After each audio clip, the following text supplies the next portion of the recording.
لیکن جو آدمی ان جھنڈیوں ڈنڈیوں میں محبت نہیں مانتا، رسول اکرم صلی اللہ علیہ وسلم کی تعلیمات، آپ کی سنتوں پر عمل کرنا، ان کو پھیلانا، آپ کے لائے ہوئے دین کو دنیا میں برپا کرنا، اس کو محبت جانتا ہے، تو اس کے لیے سال کے 12 مہینے یکساں ہیں، ہر دن اسے رسول اکرم کی ولادت کی خوشی ہے، آمد پر مسرت ہے، آپ کی تشریف آوری پر شادمانی ہے، آپ کے مشن کو زندہ کرنے کے لیے وہ تن من دھن سے ہر وقت لگا رہتا ہے۔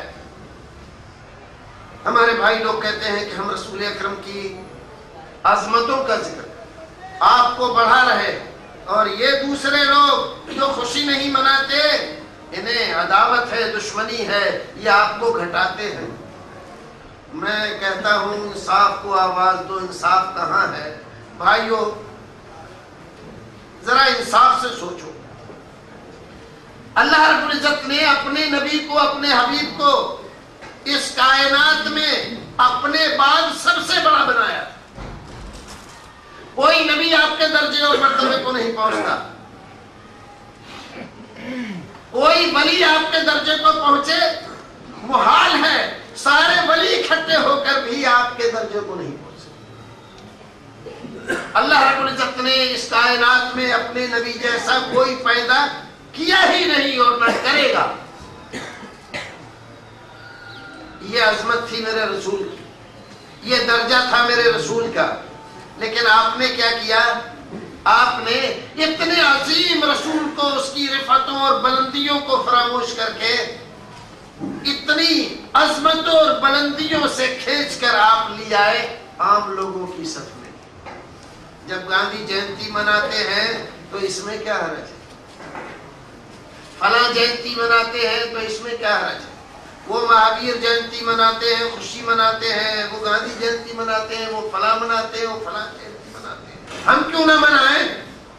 ان کے بزرگوں کی جینتی پر، جنم دن پر چھٹی ہوتی ہے، ہمارے نبی کے جنم دن پر چھٹی کیوں نہ ہو؟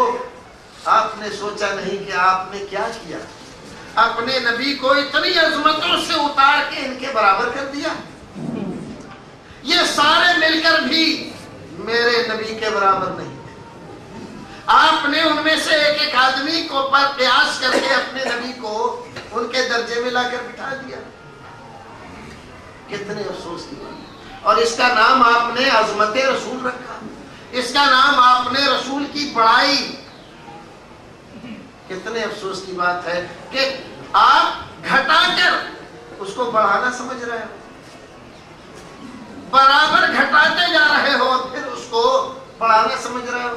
میں کہتا ہوں اللہ کے واسطے دوسرے مسلمانوں پر فتوی بازی کرنے سے پہلے تھوڑا سا غور کرو۔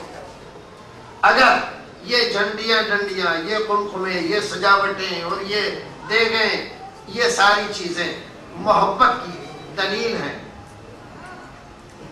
تو 63 سال رسول اکرم صلی اللہ علیہ وسلم اس دنیا میں موجود تھے۔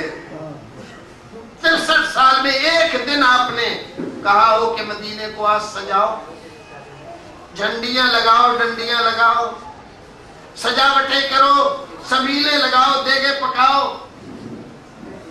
ایک ثبوت کہیں کا؟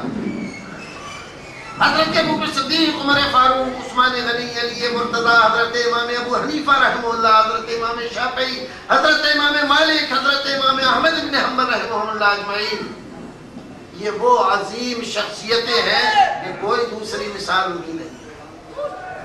ان حضرات نے کیا یہ چیزیں کی تھی؟ کہیں ان کی کتابوں میں اس طرح کے جلسے جلوس کا، ان ریلیوں کا کہیں تذکرہ ہے؟ نہیں ہے، یقیناً نہیں ہے، وہ بھی جانتے ہیں۔ تو کیا ہم یہ مان لیں کہ ان حضرات کو عقیدت نہیں تھی نبی سے؟ کیا ہم یہ تسلیم کر لیں کہ وہ حضرات نبی سے محبت نہیں کرتے تھے؟ ان کو رسول اکرم کی آمد پر کوئی خوشی نہیں تھی؟ وہ رسول اکرم صلی اللہ علیہ وسلم کی آمد کو یوں ہی سمجھتے تھے؟ کتنا بڑا الزام، کتنا بڑا افتراء، کتنا بڑا بہتان ہوگا ان عظیم شخصیتوں پر۔ ساری دنیا مل کر بھی اگر یہ کہے کہ ہم لوگ ان سے زیادہ محبت کرتے ہیں اور رسول کو زیادہ مانتے اور عقیدت رکھتے ہیں، پھر بھی میں نہیں مانتا، کسی صورت نہیں مان سکتا کہ صحابہ کرام، تابعین اعظام اور امامان دین کے برابر آج کا کوئی آدمی کتنا ہی بڑا ہو وہ مان سکتا ہے رسول آپ کی عظمتوں کو، آپ کی محبت رکھ سکتا ہے۔ یہ محض دوسروں کی دیکھا دیکھی لوگ کرنے لگے ہیں، اور لوگوں نے اخباروں میں نکالا عیدوں کی عید، عیدوں کی،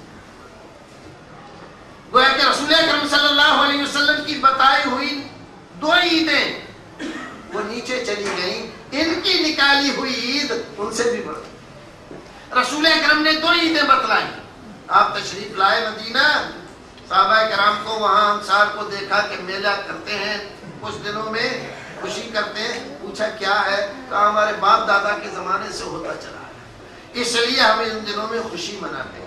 فرمایا لقد ابدلکم اللہ، اللہ رب العزت نے ان کے بدلے میں تمہیں 2 عیدیں، ایک عید الفطر اور ایک عید الاضحیٰ، میرے رسول نے 2 عیدیں دی۔